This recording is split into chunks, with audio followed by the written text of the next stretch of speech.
नमस्कार दोस्तों, जय श्री कृष्ण। कार्तिक महात्म्य 23वां अध्याय। 23वां अध्याय वरण आंवला तुलसी जान, पढ़ने सुनने से कमल हो जाता कल्याण। नारद जी बोले, हे राजन, यही कारण है कि कार्तिक मास के व्रत उद्यापन में तुलसी की जड़ में भगवान विष्णु की पूजा की जाती है। तुलसी भगवान विष्णु को अधिक प्रीति प्रदान करने वाली मानी गई है। राजन, जिसके घर में तुलसी वन है वह घर तीर्थ स्वरूप है, वहाँ यमराज के दूत नहीं आते। तुलसी का पौधा सदैव सभी पापों का नाश करने वाला तथा अभिष्ट कामनाओं को देने वाला है।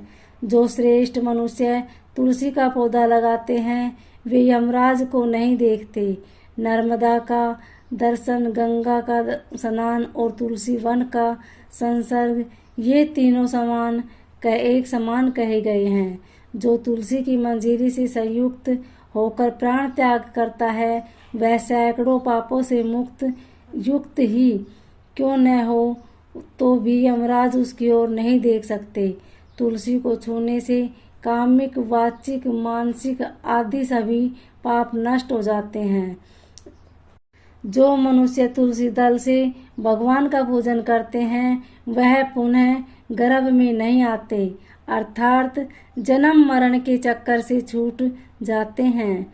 तुलसी दल में पुष्कर आदि समस्त तीर्थ, गंगा आदि नदियाँ और विष्णु प्रभृति सभी देवता निवास करते हैं। हे राजन, जो मनुष्य तुलसी के काष्ठ का चंदन लगाते हैं उन्हें सहज ही मुक्ति प्राप्त हो जाती है और उन द्वारा किए गए पाप उनके शरीर को छू भी नहीं पाते। जहाँ तुलसी के पौधे की छाया होती है वहीं पितरों की तृप्ति के लिए श्राद्ध करना चाहिए। जिसके मुख में, कान में और मस्तक पर तुलसी का पत्ता दिखाई देता है उसके ऊपर यमराज भी दृष्टि नहीं डालते। फिर दूतों की तो बात ही क्या है। जो प्रतिदिन आदर पूर्वक तुलसी की महिमा सुनता है वह सब पापों से मुक्त हो ब्रह्मलोक को जाता है। इसी प्रकार आंवले का महान वृक्ष सभी पापों का नाश करने वाला है। आंवले का वृक्ष भगवान विष्णु को प्रिय है। इसके स्मरण मात्र से ही मनुष्य गोदान का फल प्राप्त करता है। जो मनुष्य कार्तिक में आंवले के वन में भगवान विष्णु की पूजा तहत आंवले की छाया में भोजन करता है उसके भी पाप नष्ट हो जाते हैं। आंवले की छाया में मनुष्य जो भी पुण्य करता है वह कोटि गुना हो जाता है। जो मनुष्य आंवले की छाया के नीचे कार्तिक में ब्राह्मण दंपत्ति को एक बार भी भोजन देकर स्वयं भोजन करता है तो वह अन्न दोष से मुक्त हो जाता है। लक्ष्मी प्राप्ति की इच्छा रखने वाले मनुष्य को सदैव आंवले से स्नान करना चाहिए। नवमी, अमावस्या, सप्तमी, संक्रांति, रविवार, चंद्र ग्रहण तथा सूर्य ग्रहण के दिन आंवले से स्नान नहीं करना चाहिए। जो मनुष्य आंवले की छाया में बैठकर पिंडदान करता है उसके पितृ भगवान विष्णु के प्रसाद से मोक्ष को प्राप्त होते हैं। जो मनुष्य आंवले के फल और तुलसी दल को पानी में मिलाकर स्नान करता है उसे गंगा स्नान का फल मिलता है।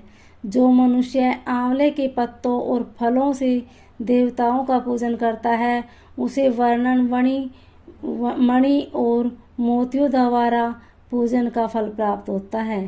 कार्तिक मास में जब सूर्य तुला राशि में होता है तब सभी तीर्थ, ऋषि, देवता और सभी यज्ञ आंवले के वृक्ष में वास करते हैं।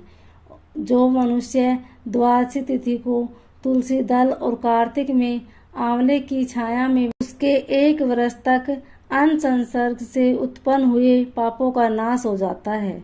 जो मनुष्य कार्तिक में आंवले की जड़ में विष्णु जी का पूजन करता है उसे श्री विष्णु क्षेत्रों के पूजन का फल प्राप्त होता है।